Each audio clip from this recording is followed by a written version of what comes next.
这是不是美国政府在与特斯拉演双簧？是不是想通过此举让中国放松警惕？是不是想通过这种苦肉计让中国不要打压特斯拉，而是大力扶持特斯拉汽车？大家好，我是罗富强，欢迎来到富强观察室。本期我们聊的话题是：美国白宫竟然威胁自己的骄子特斯拉，这其实不过是苦肉计，不要上当。前几天，世界著名的美国特斯拉公司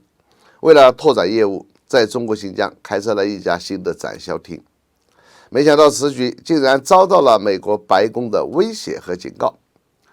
白宫发言人普萨基对此回应称，私营企业应该反对中国在新疆侵犯人权和种族灭绝的行为，并警告特斯拉面临严重的法律、生意和客户风险。这是怎么回事呢？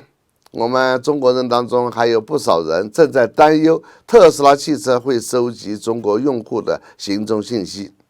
焦点是认为特斯拉的 GPS 系统可以和马斯克的太空探索技术公司的星链卫星相连接，那么美国就能掌握每一个中国车主的位置信息，甚至车内的通话信息。怎么美国反倒警告特斯拉在中国扩展销路了呢？这是不是美国政府在与特斯拉演双簧？是不是想通过此举让中国放松警惕？是不是想通过这种苦肉计让中国不要打压特斯拉，而是大力扶持特斯拉汽车？这种可能性还真不能排除。美国的反常举动真有点令人不解。看起来美国政府之所以对特斯拉发出警告，是因为他们认为特斯拉违反了此前出台的维吾尔强迫劳动预防法案。因此，对于特斯拉在新疆的这一商业行为，该法案的起草者美国反华议员卢比奥第一时间在社交媒体上表达了自己的愤怒。美国前不久出台的所谓维吾尔强迫劳动预防法案，是一部建立在谣言与抹黑基础上的美国国内恶法，其核心是禁止美国民众与企业与新疆企业做生意，绝不允许出资购买出自于中国新疆的产品。请注意，美国这部恶法限制的只是买而不是卖，而且特斯拉是在新疆开店卖车，根本扯不上什么供应链强迫劳动的事。说形象一点，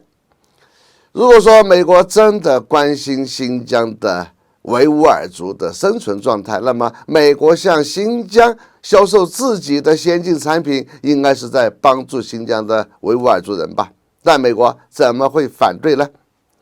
按照国内媒体的分析，这是因为卢比奥和白宫之所以恼羞成怒，并不是因为特斯拉违反了恶法，而是因为正当华盛顿纠集各种力量打压新疆的时候，特斯拉却做了一个逆行者。这一次我还真不能赞同这家权威媒体的社评分析观点了。在我看来，美国之所以出台那部维吾尔强迫劳动预防法案，看起来是以强迫劳动这个谣言作为借口，对中国进行制裁，占据所谓的道德制高点。但我认为美国并不完全是这样的动机，而是美国想以此为借口扩展贸易战领域，升级贸易战的伎俩，变相的把中国新疆的全部产品禁止出口美国，进一步实现压缩中国对美国的贸易顺差。而美国的特斯拉公司在中国市场取得了巨大成功，截至目前，特斯拉已在中国大陆开了211家门店，覆盖60座城市。特斯拉上海超级工厂在2021年度的汽车交付量达到41万3283辆，占到特斯拉全球汽车交付量的近一半。这可是为美国政府缩小美中贸易逆差在做重大贡献啊！美国怎么可能会收拾特斯拉公司？但是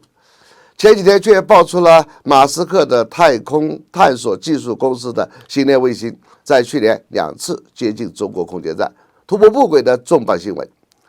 中国国内开始出现了抵制特斯拉的呼声。美国人难道不慌吗？不担心特斯拉销路大减吗？销路不好了，不利于缩小美中贸易差距是小事，马斯克的星链卫星计划的资金来源也会减少，美国的太空大战计划推进就会受到影响，所以美国开始上演一出苦肉计了。果不其然，国内媒体开始上当了，开始在舆论上为特斯拉叫屈抱不平了。我只想说，美国人才不会那么傻，千万不要上当，更不要刻意去保护特斯拉。好，本期话题就到这里，下次再见。